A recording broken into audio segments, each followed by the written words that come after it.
नमस्कार। मेरा दोस्त अभी और एक नया जादू दिखा रहे।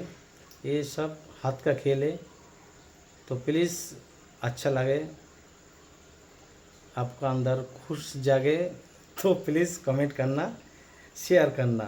ये मेरा सफल है। ये बोतल है, देख लीजिए, खाली बोतल है। हाथ में मेरा एक गेंद है, देख लीजिए। एक गेंद के अंदर मैं एक बोतल के अंदर एक गेंद घुस जाएगा।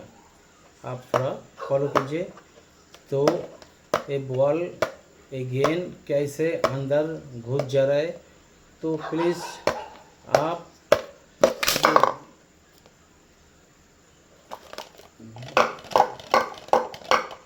चले गया, तो प्लीज़ अच्छा लगे तो कमेंट करना। धन्यवाद।